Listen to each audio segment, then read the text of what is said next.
πρόξενο της Βουλγαρίας, Χαριζάν Χαριζάνοφ, να μας απευθύνει ένα σύντομο χαιρετισμό. Αξιότιμες κυρίες και κύριοι, κύριε Υποδιοικητά, είναι η τιμή μου να παρευρίσκομαι σήμερα μεταξύ σας και να χαιρετήσω την λειτουργία του συνέδριου σας, αλλά και να συμφωνήσω με τον κύριο Υποδιοικητή που υστερούμε πάρα πολύ στον τομέα της υγείας. Διότι έχουμε αναπτύξει σχέσεις συνεργασίας σε πάρα πολλούς τομείς. Δυστυχώς υστερούμε σε αυτό το ιδιαίτερο τομέα που σας απασχολεί και εσάς. Και να σας πω δύο παραδείγματα. Το ένα αφορά την μοναδική συμφωνία διακριτική που αφορά την συνεργασία σε αυτό το τομέα που υπογράφηκε το 1993, ισχύει από το 1994 και τώρα αυτή την περίοδο δεν εφαρμόζεται καθόλου λόγω αλλαγής γενικών συνθήκων. Δηλαδή η Βουλγαρία μπήκε στην Ευρωπαϊκή Ένωση, έχουμε εισρωή πολίτων και από την χώρα μας και πολλούς Έλληνες στη Βουλγαρία. Είναι το άλλο σύστημα εξασφάλισης, το άλλο σύστημα εφαρμογής περίθαλψης και δυστυχώς εμείς σαν προξενιακή αρχή καθημερινά έχουμε προβλήματα τέτοιου χαρακτήρα. Το άλλο παράδειγμα αφορά ένα γεγονός που έγινε πριν από 1,5 χρόνο εδώ στην Θεσσαλονίκη. Είχαμε μια συνάντηση εργασίας των δύο Υπουργών Υγείας που αφορούσε μάλιστα τα θέματα που έχουν σχέση με την παράνομη μετανάστευση. Και συζητήθηκαν ορισμένα θέματα. Τελικά οι δύο Υπουργοί είπαν τι να αποφασίσουμε, τι κάνουμε από εδώ και πέρα. Και προέκυψε η ιδέα να έχουμε μια ανοιχτή γραμμή επικοινωνίας. Και πώς γινόταν αυτό? Κάθε εβδομάδα από ένα δελτίο για τα σπουδαιότερα κρούσματα νέων νόσων στέλνεται από την Ελλάδα στην Βουλγαρία και αντίστοιχα από την Βουλγαρία στην Ελλάδα. Στα αγγλικά από τα γραφεία των Υπουργών. Μετά από 2-3 εβδομάδες είχα τηλεφωνική επικοινωνία με ένα από τα παιδιά από, νομίζω, του κ. Κουβέρου από το γραφείο του. Και που αλλάξαμε ορισμένες ιδέες και του λέω πώς προχωράει το δελτίο, δηλαδή το στέλνετε, το παίρνετε, αλλά λέει έχουμε πρόβλημα. Μάλλον χάσαμε την διεύθυνση, την ηλεκτρονική διεύθυνση. Δηλαδή μετά από τόση εργασία, κάτι πολύ απλό και λεπτό δεν λειτουργήσε.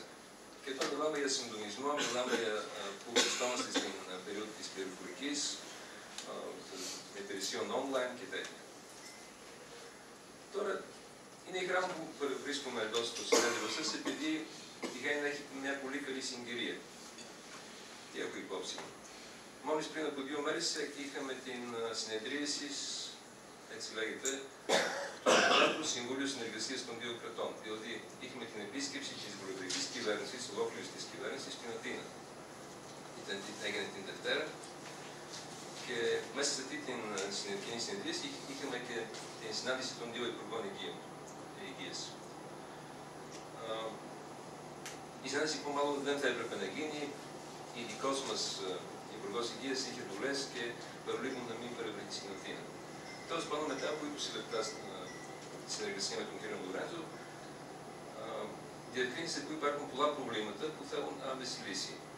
Και δηλώθηκε επίσημα στην κοινή συνεδρίαση των κυβερνήσεων που δεσμεύονται οι Υπουργοί Υγείας να φτιάξουν πολύ σύντομα μια ομάδα εμπειρογνώμων από κοινού που να συζητήσει αυτά τα θέματα και μέσω 2 ή 3 μηνών να βγάλει συμπεράσματα, δηλαδή πού βρισκόμαστε και πού προχωράμε. Και υπόθηκαν ορισμένα θέματα. Το ένα είναι πολύ ευρύτερο και λέει συντονισμό των συστημάτων υγείας, ό,τι και να σημαίνει αυτό. Το άλλο αφορά την προμήθεια ειδικών φαρμάκων. Δεν ξέρω τι έχουν υπόψη τους, αλλά έχουμε πρόβλημα και σε αυτό το τομέα. Το τρίτο είναι η άμεση βοήθεια και το τέταρτο είναι η κατάρτιση του φαινομένου του λαρεμπορίου φαρμάκων που γίνεται διασυνοριακά. Μήπως υπάρχουν άλλα θέματα. Δηλαδή το χρονοδιάγραμμα λέει που αυτό πρέπει να γίνει ως τον Μάρτιο. Μήπως θα υπάρχει μια νέα συνεδρίαση των δύο κυβερνήσεων σε αυτή την περίοδο, μέσα στην θητεία της σημερινής βουλγαρικής κυβέρνησης που έχουμε εκλογές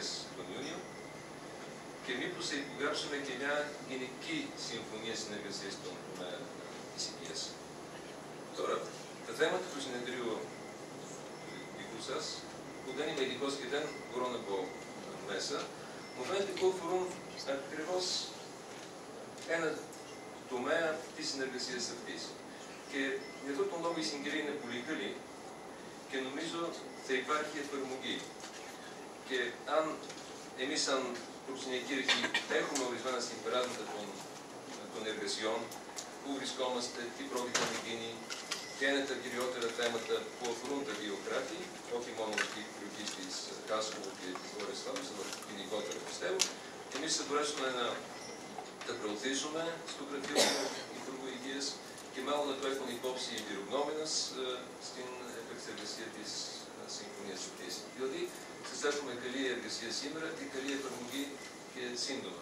Και μήπως και αυτή η ενημέρωση θα βοηθήσει τα χρηματικά, να βγουν πιο γρήγορα τα χρηματικά ποσά από αυτό που ξέρω χρειάζεστε. Καλή